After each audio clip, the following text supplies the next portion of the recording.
and all that good stuff. So today, we are in our lesson 2. And today we're going to be talking about manifesting wealth. So, I got a question for y'all. What is the biggest myth that you've heard around money?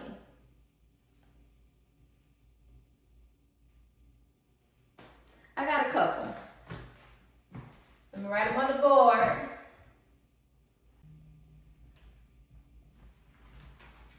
All right, y'all.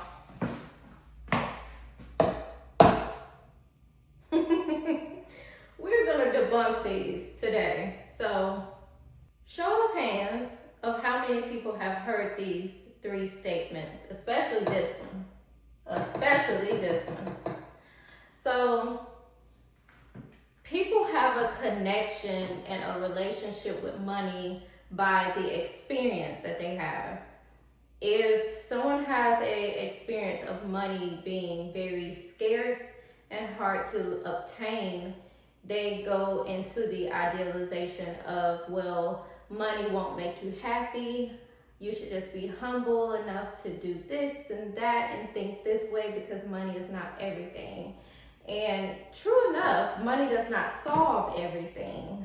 There's things in life that are very valuable and precious without money, like taking a walk on the beach. But I just wanted to get into the mentality of how a lot of people tend to demonize money and others that have money because of the scarcity mindset. So with this one, I've heard all 3 of these my whole life growing up.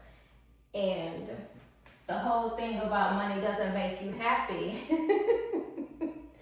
That's the one thing that everybody talks about, that people get divorced over money, people have arguments over money, people, when someone passes away, family members fight over money and property and assets. So I don't want to hear none of that. True enough, happiness does come within, but if you're living in a mindset of scarcity and you really don't have like any type of, what's the word I'm looking for? If you don't have like a sense of self before you learn to obtain money, then of course it's going to be very hard. But one of the last ones that I do want to debunk is you have to work hard to earn money. Now, true enough, hard work is rewarded and you will see results, but sometimes you can work hard in all the wrong areas. You can be working hard doing all the wrong things that gets you nowhere. That's why you see a lot of people on social media and just in general that experience burnout, because they're working hard, but they're working in all the wrong areas. They don't have, which is the next thing that we're about to talk about, they do not have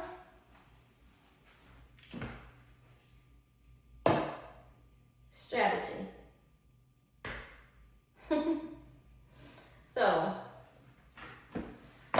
a lot of the times when we come across people, and especially business owners, have you ever wondered, what does every millionaire have in common?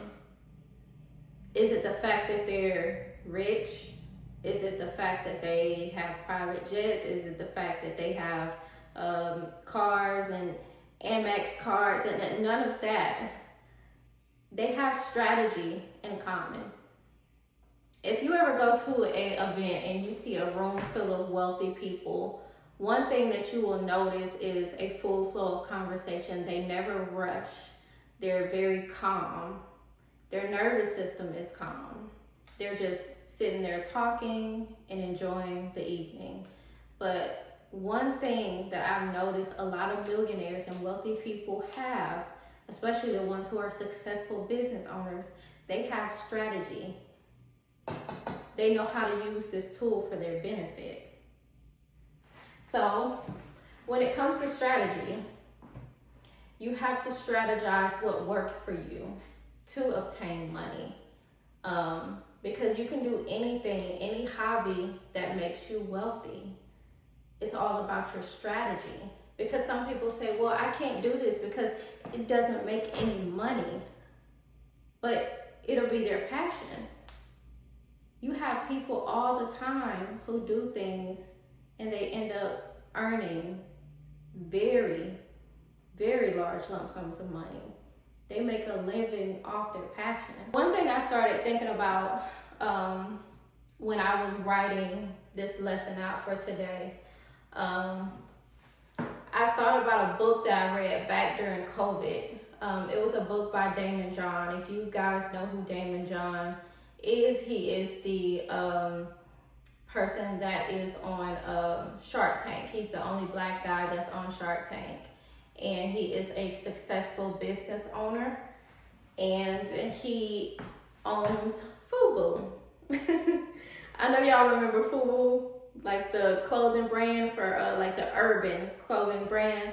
So once I started reading his book back in 2020, I realized something. I was like, okay, well, this man really had strategy. No matter what happened in his business, the trials, the error, he had strategy and he had vision. He knew what his audience was.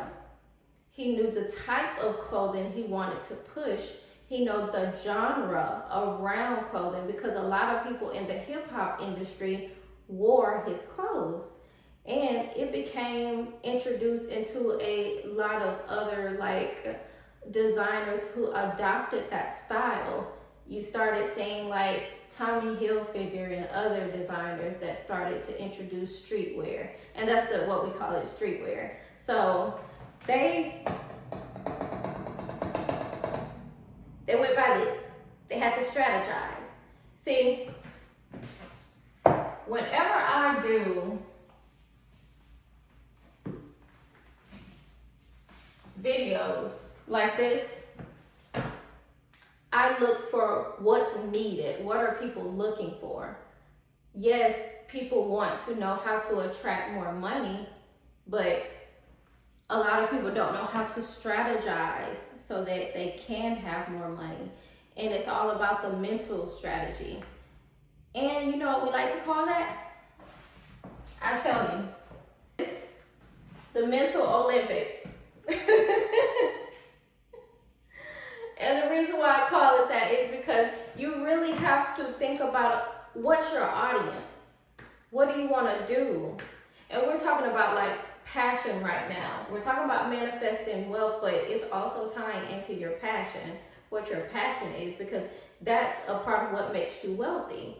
Like for instance, somebody who's a YouTuber who is good at teaching how to tie a shoe. You may think like, oh, okay, well that's just learning how to tie a shoe. Do you know how many people that don't know how to lace their shoes the right way? I'm one of them. I take them right out the box and I wear them. I thought that's what you were supposed to do. I didn't know that. I didn't know you were supposed to relace sneakers. I was just like, oh shit, well, I mean, they already laced. Good for me. I ain't gotta do no work. But going into a space of learning what's gonna make me wealthy. Is my passion gonna make me wealthy? What am I passionate about? And this ties into the Damon John story. He was a person, like he knew once he figured it out what he wanted, the audience that he wanted, and how he wanted it to be delivered. And you're gonna go through a lot of trial and error with some people, you know, especially when people are trying to start a business. But I always ask people, what's one thing that you do that feels good that you'll never ever get tired of? That you'll never get tired of? That's what you have to ask yourself when it comes to what you want to do. And it's going to tie into the mental Olympics. You have to really ask those probing questions of, what am I passionate about? What's going to help people? What's going to come to people's aid? See, I'm a life coach, so I deal in different sectors. I'm not just limited to one category. I'm I help people shift from their mindset to spirituality, from religion. That's one thing I'm well versed in.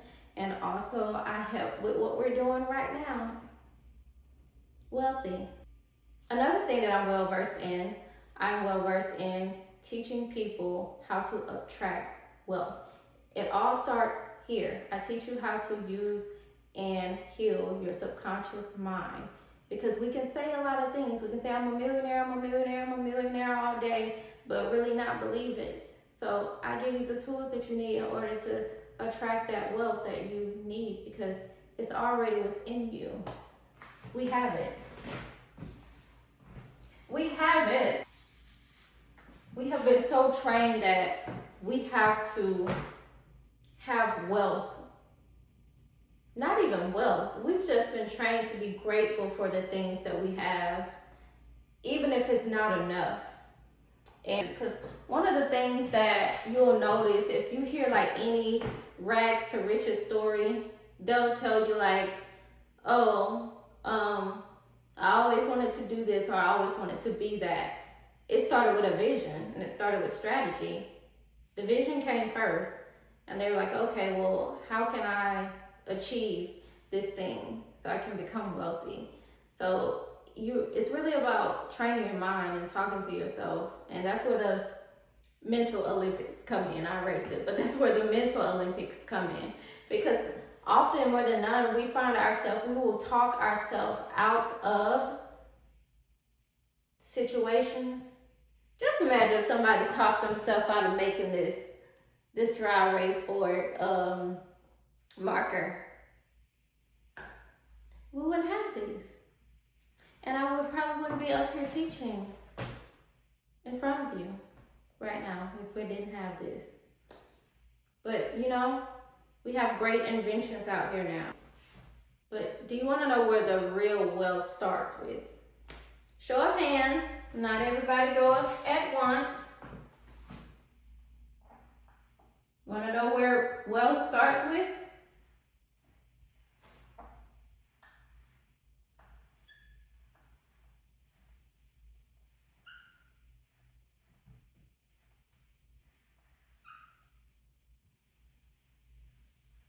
Your mentality.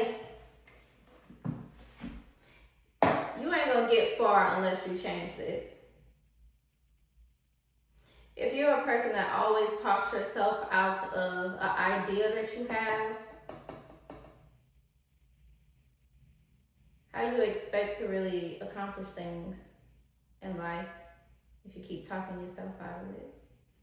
And that brings me back to this. Imagine if somebody talked themselves out of making this, or making this phone that I'm recording on.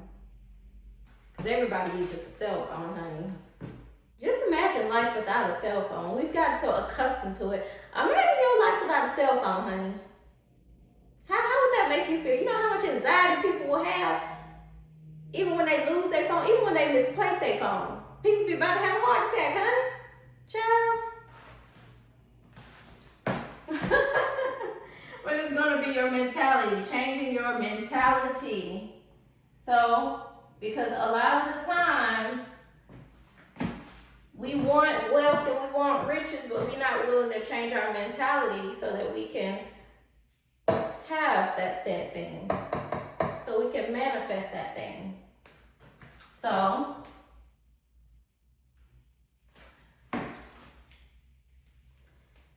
your mentality has a lot to do with what you are going to manifest. You know, I had to change my mentality about those 3 statements that I wrote on the board. I had to really change my mind around, no, money is not the root of all evil. It's the hands that the money falls in. Because money is a vibration, it's an energy. It's really just a piece of paper that is tied around a vibration. But you're the one who attracts it. You can either attract wealth or poverty. Some people can do both. But one thing I really wanted to debunk as well, like a lot of people tell you, oh, you have to work hard. even a lot of millionaires tell you that, and I don't really think that you have to work hard in most cases. I think you have to strategize and work in the right areas and be diligent. Because, like I said before, you can be working in all the wrong areas and still not get anywhere and be burnt out. That's happened to me so many times. I can't even tell y'all how many businesses I done started and I didn't have the right tools to strategize and my business failed. I didn't see any growing results because I didn't know how to strategize and I was working hard in all the wrong places. I was doing things that I wasn't supposed to do, but I saw it and had a vision of it, and then I was like, well, I'm just gonna keep doing it even though I don't see results. Made no sense. And I was working hard and just making the product, but I really wasn't working hard in the marketing side, because there's the thing, when you have a business, you have to know how to market, and you have to learn like a skill on how to do that. So now, the person today, I do everything that I can to promote. If it's ads, doing ebooks, marketing, whatever you have to do, it's your mentality. How bad do you want it? Tell me what you want from me. Take a look now, I can see. Let me know if this right here, something that you can't prove in. Tell me what you want from me. Take a look now, I can see. Tell me what you want right here. And just think I'm thinking. Now make speed gun on one stunner. Hums in the buns, stunner. Gonna American, someone in there,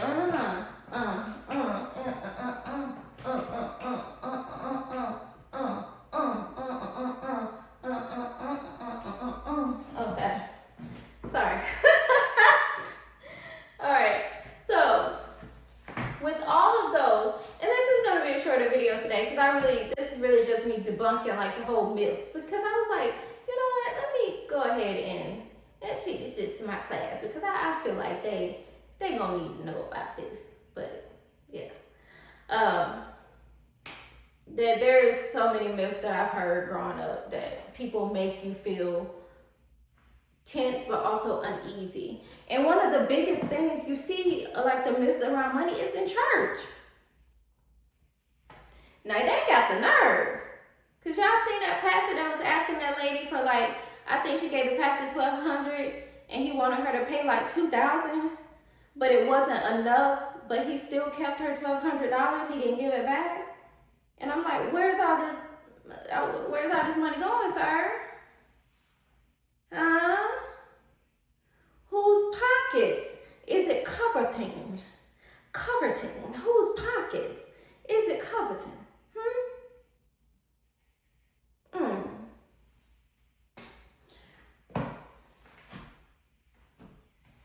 I say that to say it's a mentality. A lot of people will demonize money because they feel like they cannot obtain it. Because they feel like, I will never ever be rich. So I'm going to demonize money, and I'm going to also make other people feel bad that have money. Make them feel like, oh, well, you should be subservient and you should, just give freely because you have the money. Or you should be humble. I don't know how many times I've heard people tell other millionaires and wealthy people that, oh, you should be humble and, and it's not even the humble they're referring to as cocky. It's the mental game of making them feel guilty that they have what they don't. That's all it is. But I really want to come and talk to you guys about that, because I was like, let me do a lesson on this and debunk like those myths, because I'm pretty sure you guys, like myself, y'all have heard stuff like that.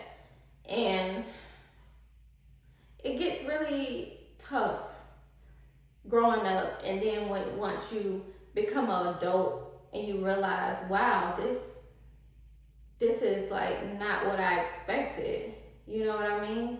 And then you have to really train your mindset around like, okay, I grew up hearing this, but I'm discovering that that's not true.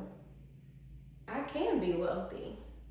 Because that's why some people are the first millionaires in their family, because they broke that curse and they used strategy and they shift their mindset. They changed it because they didn't want to be stuck in that cycle anymore.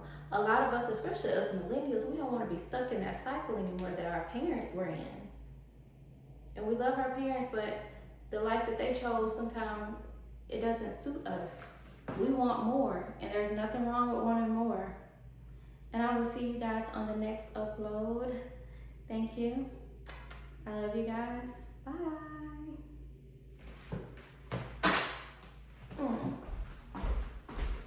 I just keep it real, everyone. High volume. Am I really that much?